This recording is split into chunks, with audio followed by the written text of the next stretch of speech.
Thank you very much, Ms Ferguson. Bill Esterton MP.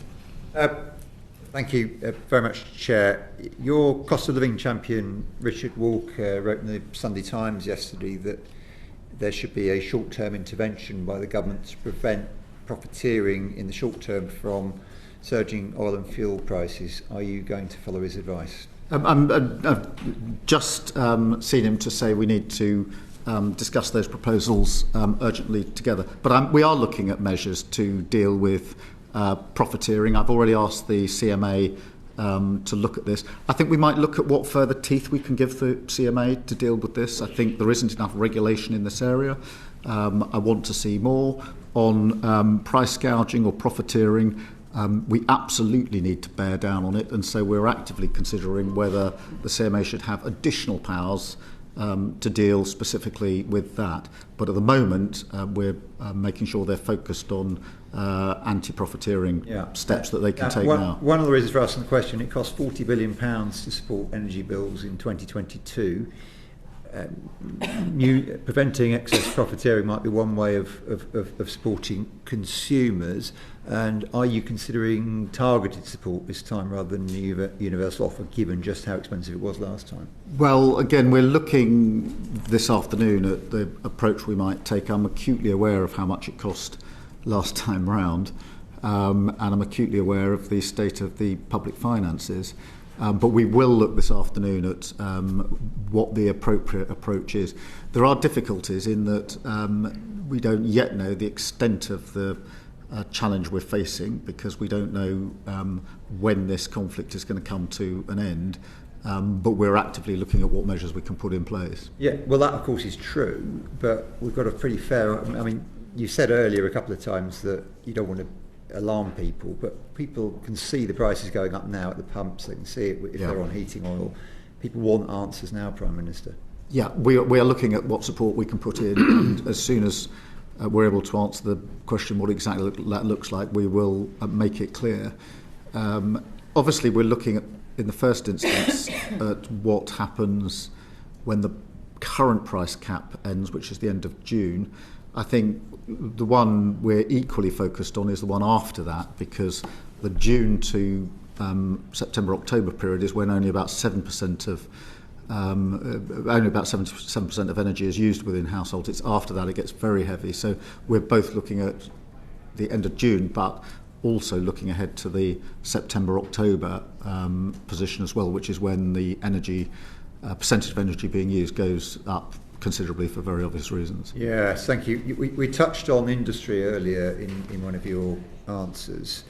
The Chemicals Industry Association wrote to you on the 3rd of March, and they pointed out that chemical production in the UK was down 40% between 2021 and 2024, and this has a lot to do with the crisis of that time. It's crucial to all sectors of the economy, including to our defence industries. Will you take a look at what the chemicals industry is asking, because at the moment they're not part of some of what the government is proposing to support our heavy industry?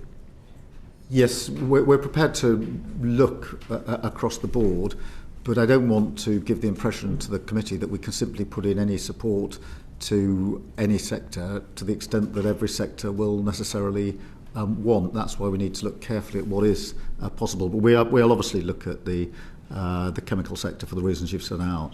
Yes, and turning to energy infrastructure now, you have plans. There's been decisions on nuclear, but if we go back as a lesson, France's response to some of the oil price shocks of the 70s and beyond was to invest in nuclear. At the time, the UK didn't follow that path. We now have Sizewell C, we have the SMR programme. These are big steps forward. Can you commit, but what the industry is asking for is a commitment to a fleet approach to a long-term supply chain of production. Can you make that commitment to give that certainty, given just how important nuclear is going to be? Yes, I think it's really important, and so let me give that certainty. And that's why we've got the SMR programme, and we've identified a number of places where we will take forward those projects. Up in North Wales, obviously, is one of them. Scotland could well be one of them if the SNP would remove their veto. We could have that in Scotland as well and would actively consider it. But it is part of the future. The other thing that's very important is that if you look at the Ukraine conflict, you look at the 12-day war, you look at what's happening in Iran now, I am absolutely convinced that we need to go further and faster on renewables. The longer we are on the fossil fuel international market, the more we are susceptible to the changes in energy prices, rapid changes, which you've seen in the last few weeks. The sooner we get onto homegrown renewables where we have control over the price and proper energy security, the better.